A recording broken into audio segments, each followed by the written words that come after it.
Shalom Bapak Ibu dan Saudara.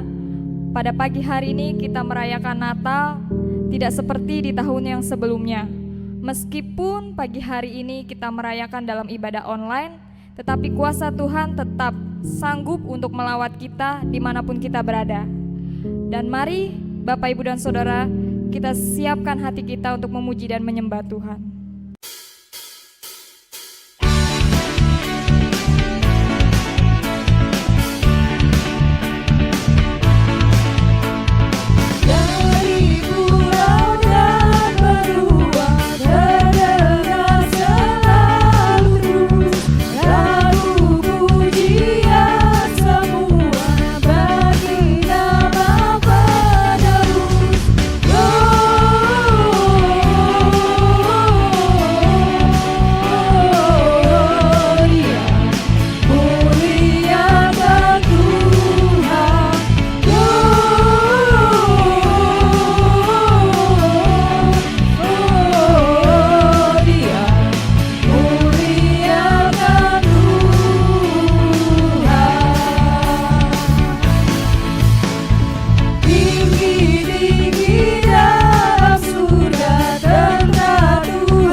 Shalom semuanya.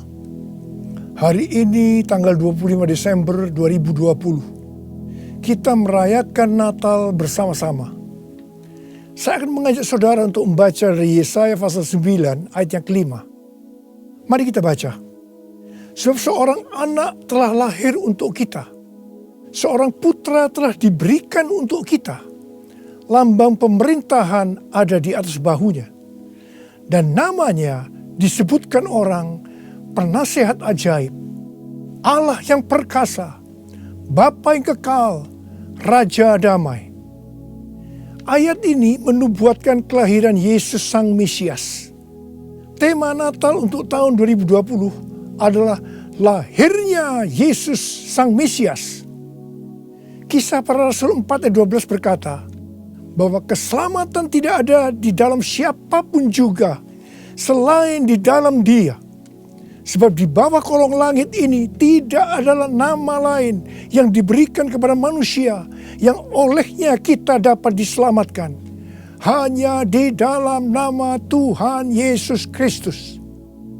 Yesus Kristus adalah Allah yang menjelma menjadi manusia.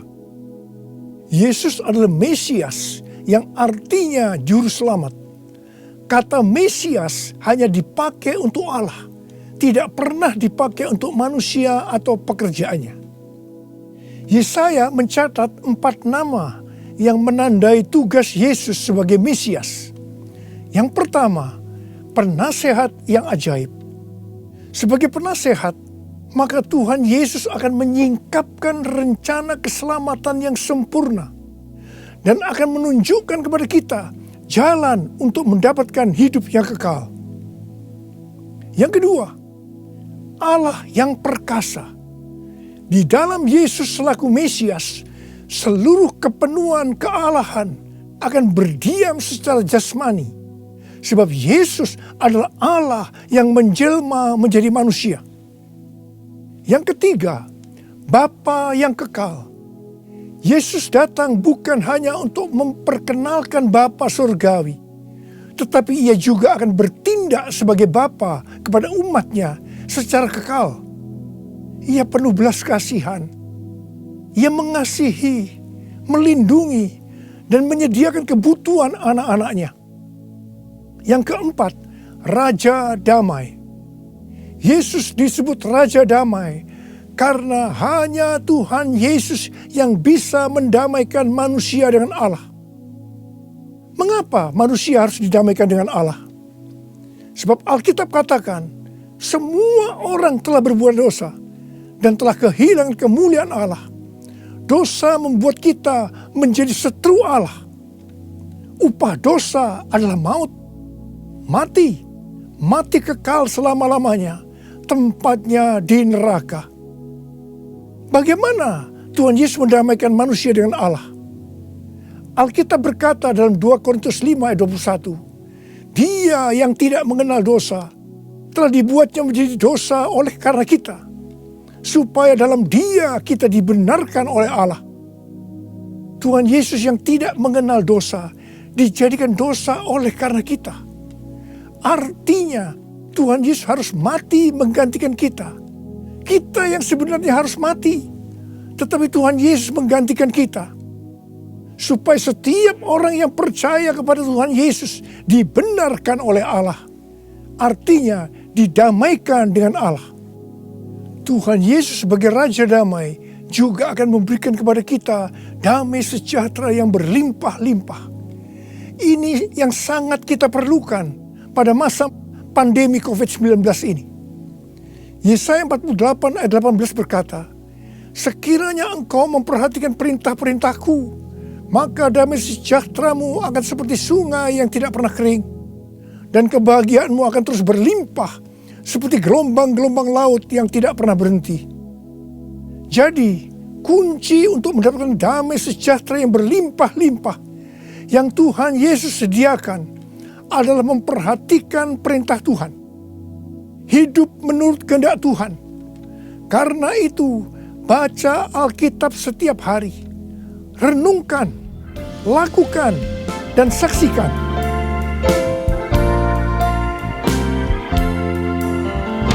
Yesus telah lahir ke dalam dunia ini. Lambang pemerintahan berada di bahunya. Namanya penasehat ajaib, Allah yang perkasa, Bapa yang kekal, Raja damai. Semua manusia pujilah dan sembah Dia, glory bagi Dia. Haleluya, amin. Haleluya, amin. Haleluya, amin.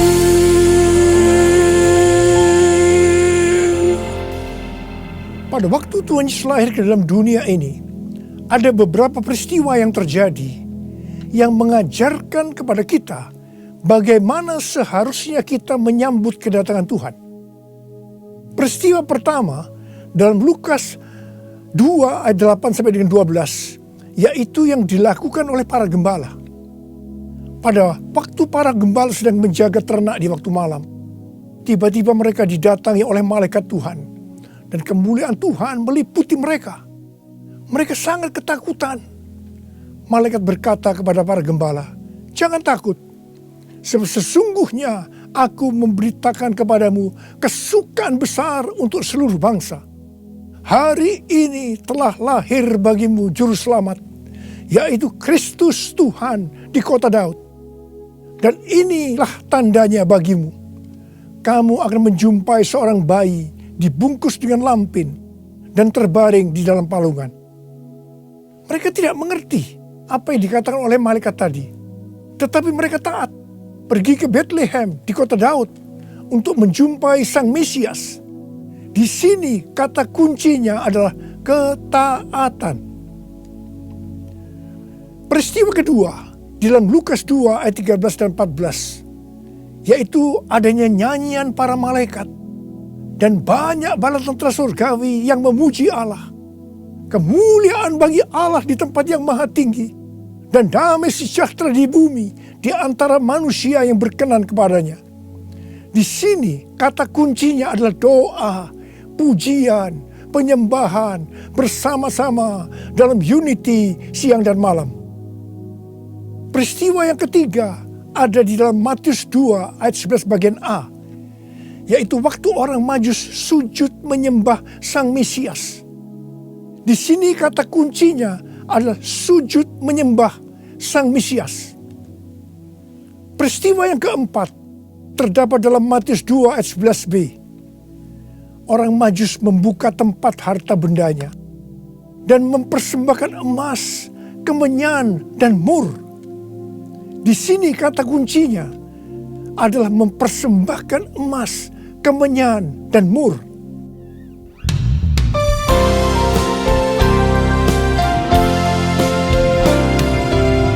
Kemuliaan bagi Allah di tempat yang maha tinggi, damai sejahtera di bumi di antara semua umat manusia yang berkenan padanya, yang berkenan padanya.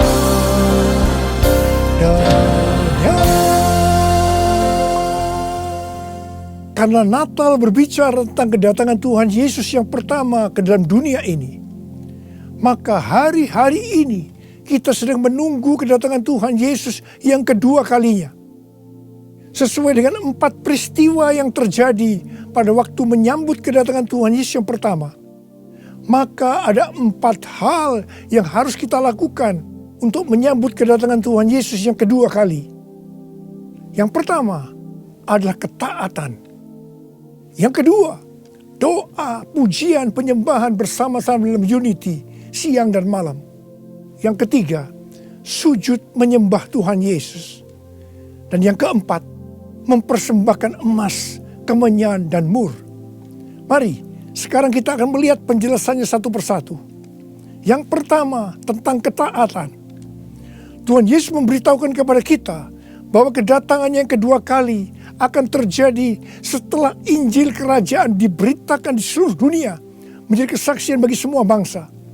Karena itu bagi kita yang merindukan kedatangannya, kita pasti sungguh-sungguh untuk menyelesaikan amanat agung Tuhan Yesus. Pentakosta ketiga akan memberikan kepada kita kuasa untuk menyelesaikan amanat agung Tuhan Yesus.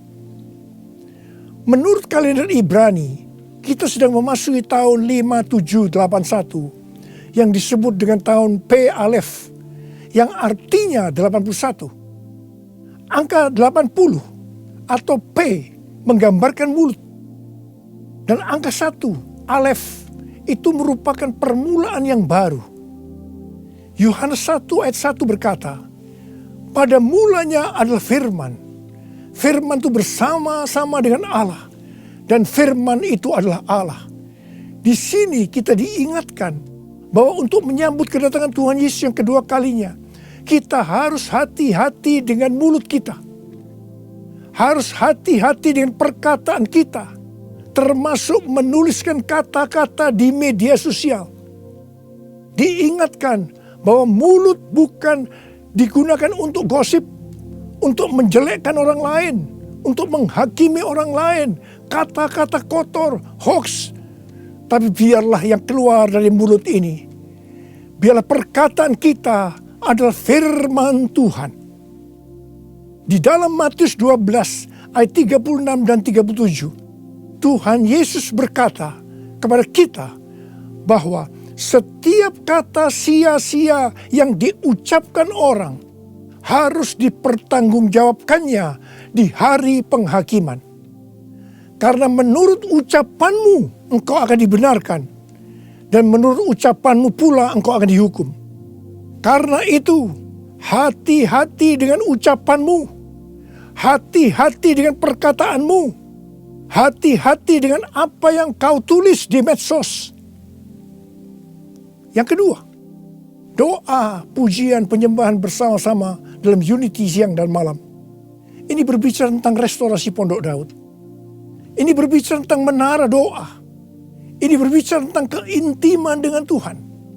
Orang yang hidupnya intim dengan Tuhan pasti merindukan kedatangan Tuhan. Sesuai dengan 2 Timotius 4 ayat 8. Maka orang yang merindukan kedatangannya akan mendapatkan mahkota kebenaran. Ada berapa banyak yang merindukan mahkota kebenaran? Angkat tangan saudara. Yang ketiga, sujud menyembah Tuhan Yesus. Sujud menyembah Tuhan Yesus artinya dengan segenap hidup kita melakukan segala kehendak Tuhan.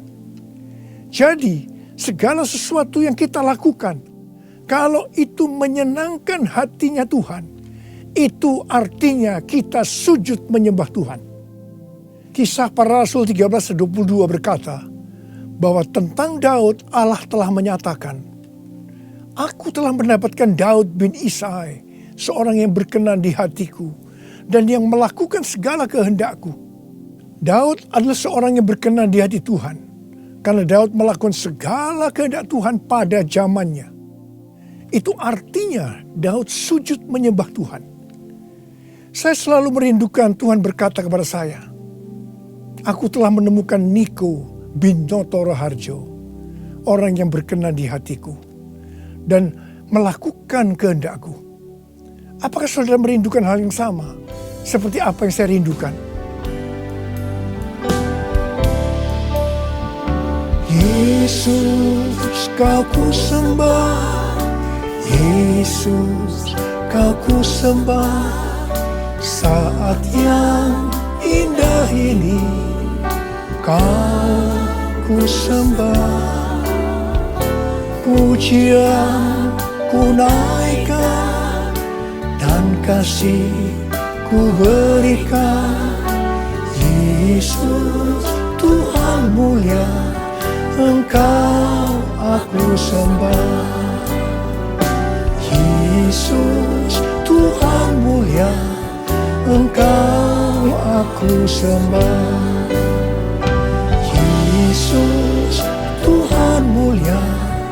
Engkau aku sembah.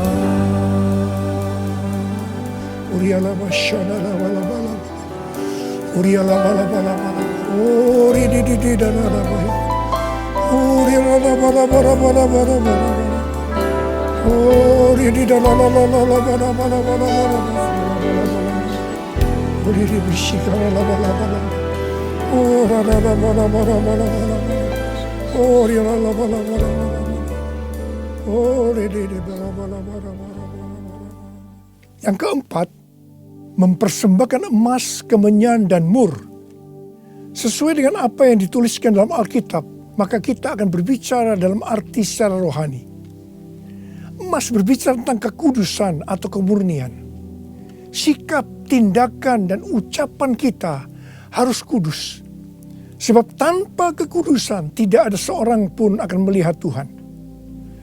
Di dalam 2 Petrus 3 ayat 10 sampai 14 tertulis, tetapi hari Tuhan akan tiba seperti pencuri. Pada hari itu langit akan lenyap dengan gemuruh yang dahsyat, dan unsur-unsur dunia akan hangus dalam nyala api, dan bumi dan segala yang ada di atasnya akan hilang lenyap. Jadi, jika segala sesuatu ini akan hancur secara demikian, betapa suci dan salehnya kamu harus hidup, yaitu kamu yang menantikan dan mempercepat kedatangan hari Allah. Pada hari itu langit akan binasa dalam api, dan unsur-unsur dunia akan hancur karena nyalanya. Tetapi sesuai dengan janjinya, kita menantikan langit yang baru dan bumi yang baru, di mana terdapat kebenaran. Sebab itu saudara-saudaraku yang kekasih, sambil menantikan semuanya ini, kamu harus berusaha supaya kamu kedapatan tak bercacat dan tak bernoda di hadapannya dalam perdamaian dengan Dia. Emas biasanya dikaitkan dengan kekayaan, kesuksesan, dan kekuasaan. Kebanyakan motivasi dari orang yang bekerja atau berusaha adalah untuk mendapatkan ketiga hal ini untuk dirinya sendiri. Tetapi kita diminta untuk mempersembahkan semuanya itu kepada Tuhan. Sehingga kita tidak akan cinta uang, kita tidak akan sombong, dan tetap mengasihi sesama manusia seperti mengasihi diri sendiri. Emas juga berbicara tentang sesuatu yang mahal harganya. Saya tidak tahu apa yang mahal harganya bagi saudara. Mungkin itu uang, mungkin waktu yang kita punya, mungkin itu harga diri. Tuhan mau semuanya dipersembahkan kepada Dia. Abraham diminta untuk mempersembahkan Ishak, anaknya yang tunggal, yang sangat berharga dan dikasihinya, yang didapatkan pada masa tuanya. Abraham lulus ujian ketika ia dengan rela mempersembahkan Ishak, hartanya yang paling mahal, dan Tuhan memberkati Abraham beserta keturunannya berlimpah-limpah-limpah. Sekarang kita akan berbicara tentang kemenyan. Yang pertama, kemenyan berbicara tentang korban. Sesuai dengan Roma 12 ayat 1, kita diminta untuk mempersembahkan tubuh kita sebagai korban yang hidup, kudus, dan berkenan kepada Tuhan. Itu adalah ibadah kita yang sejati. Kita harus hidup bagi Tuhan, menyembah Dia, menaati Dia, bersama Dia menentang dosa, membela kebenaran, menolak dan membenci kejahatan, melakukan pekerjaan yang baik untuk orang lain, seperti yang dilakukan oleh Tuhan Yesus, mengikut Dia, melayani Dia, hidup dipenuhi Roh Kudus, dan hidup sesuai pimpinan Roh Kudus. Hidup kudus dan berkenan kepada Tuhan, itu artinya kita harus memisahkan diri dari dunia dan makin intim dengan Dia. Jadi, untuk hidup kudus dan berkenan kepada Tuhan, kita harus berkorban. Korban itu sesuatu yang menyakitkan bagi kedagingan kita. Tidak benar kalau menjadi orang Kristen yang santai, bisa berbuat apa saja dan tetap masuk surga. Yang kedua, Kemenyan berbicara tentang persembahan yang menyenangkan hatinya Tuhan. Yang ketiga, Kemenyan berbicara tentang doa. Doa yang dilakukan setiap waktu dalam roh dengan tidak putus-putusnya untuk orang kudus. Ini merupakan senjata Allah untuk melawan tipu muslihat iblis. Hari-hari ini kita sedang memasuki masa peperangan rohani yang dahsyat untuk merebut jiwa-jiwa dari tangan si iblis. Sekarang kita akan berbicara tentang mur. Mur berasal dari bahasa Ibrani mor dan bahasa Yunani smurna yang artinya pahit. Ibrani 12 ayat 15 berkata, jagalah supaya jangan ada seorang pun menjauhkan diri dari kasih karunia Allah, agar jangan tumbuh akar yang pahit yang menimbulkan kerusuhan dan yang mencemarkan banyak orang. Jangan sampai mempunyai akar pahit. Ingat Amsal 4 ayat 23 yang berkata, jagalah hatimu dengan segala kewaspadaan, karena dari situlah terpancar kehidupan. Ingat, kita mau hidup kekal selama-lamanya atau mati kekal selama-lamanya tergantung pada hati kita. Kalau hati kita kotor oleh akar pahit, maka akan mati kekal selama-lamanya. Kalau mulai muncul akar pahit, cepat datang ke hadapan Tuhan Yesus. Serahkan itu, bertobat, minta ampun. Karena selama ini menjauhkan diri dari kasih karunia Allah, maka engkau akan selamat.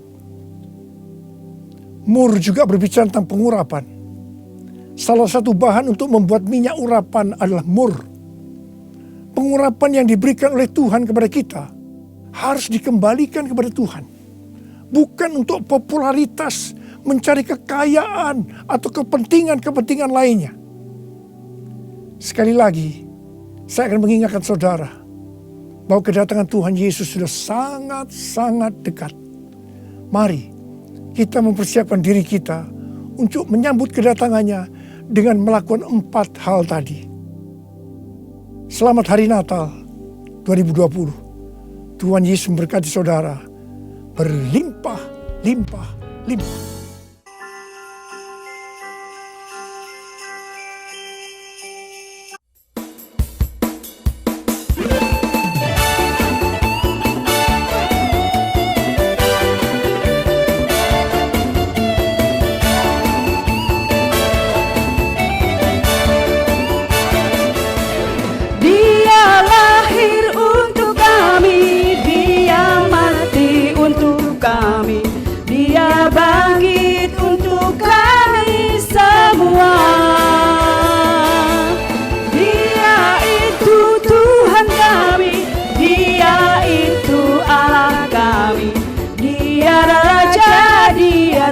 Segala raja,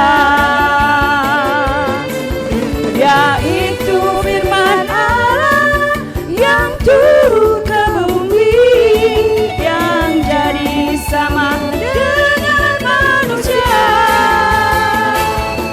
Dia Yesus sobat kami, Dia Yesus Tuhan kami, Sang Penebus Juru Selamat dunia. Dia mati untuk kami, Dia bangkit untuk kami semua. Dia itu Tuhan kami, Dia itu Allah kami, Dia Raja di atas segala raja. Yaitu firman Allah yang turun ke bumi, yang jadi sama dengan manusia. Dia Yesus sobat kami, Dia Yesus Tuhan kami, Sang Penebus Juru Selamat dunia.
emas kemenyanganku, biar hidupku berkenan padamu.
Shalom, Jemaat Supra yang 8B, kami dari GBI Kota Deltamas. kami ingin mempersembahkan pujian untuk Tuhan. Semuanya untuk kemuliaan nama Tuhan.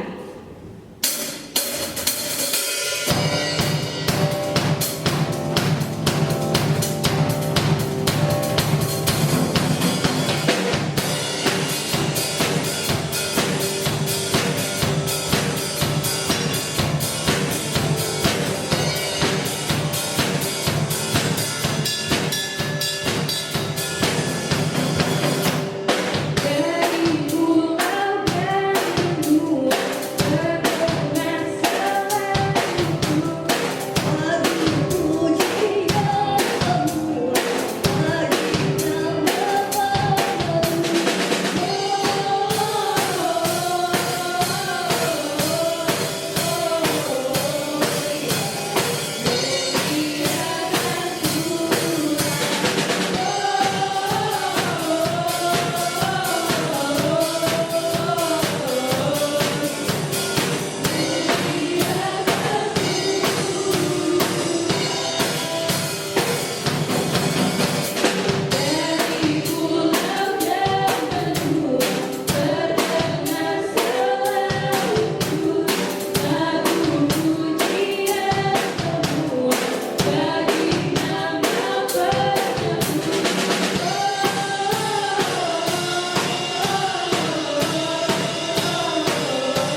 guys, kami dari GB Kota Delta Mas mengucapkan Selamat Hari Natal dan Tahun Baru.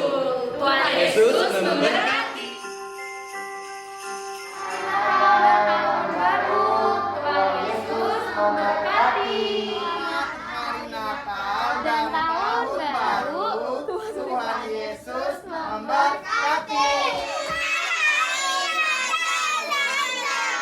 baru, Tuhan Yesus memberkati.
Shalom, kami dari GBI Dulos Cirebon mengucapkan Selamat Natal dan Tahun Baru.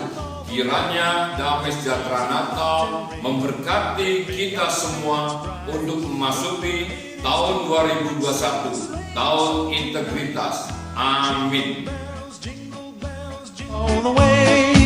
Oh, what fun it is to ride in a one-horse open sleigh.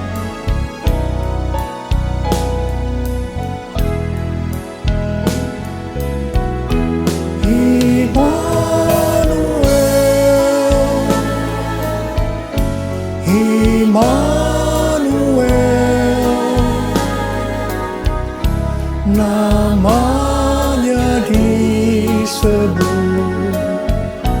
Immanuel, Allah serta dalam kita, namanya disebut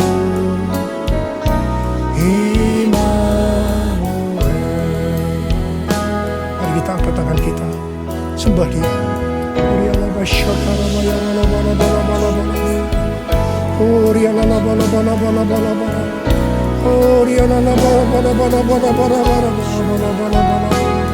Oh Jesus, oh Tuhan Yesus, Tuhan Yesus, Tuhan Yesus, Tuhan Yesus, Tuhan Yesus, terima kasih ya Tuhan. Oh Rabbasharalabalabala, Engkau menyertai kami sampai dengan akhir tahun ini Tuhan. Engkau menyertai kami ya Tuhan. Kalau kami ada sebagaimana kami ada saat ini, semua karena kemurahan Tuhan, karena Engkau menyertai kami. Oh Tuhan, terima kasih, terima kasih. Hamba berdoa Tuhan, hamba berdoa untuk anak-anak-Mu sebentar lagi akan memasuki tahun yang baru. Berkat-Mu melimpah buat mereka ya Tuhan. Di tengah-tengah pandemi COVID-19 ini Tuhan, terima kasih yang berdoa tidak ada yang sakit ya Tuhan. Sembuh dalam nama Yesus, sembuh dalam nama Yesus, sembuh dalam nama Yesus. Tidak ada yang berkekurangan. Semua dicukupkan, malah berkelimpahan dalam hal yang baik. Oh Jesus, terima kasih Bapa. Terima kasih, Engkau yang beserta kami. Engkau adalah Immanuel, Allah yang beserta kami. Oh Jesus, Immanuel,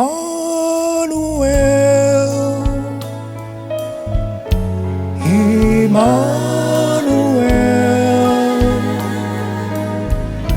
namanya disebut Immanuel, Allah serta dalam kita, namanya disebut Immanuel,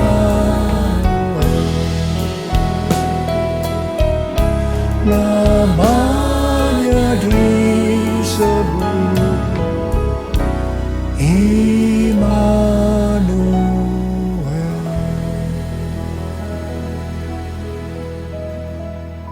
Terimalah berkat Tuhan. Kasih karunia berlimpah-limpah daripada Allah Bapa dalam Anak yang tunggal Yesus Kristus. Persekutuan yang manis dengan Roh Kudus menyertai saudara sekalian mulai hari ini sampai Tuhan datang menjemput kita di awan-awan dan bahkan sampai selama-lamanya. Yang percaya bersama-sama katakan amin.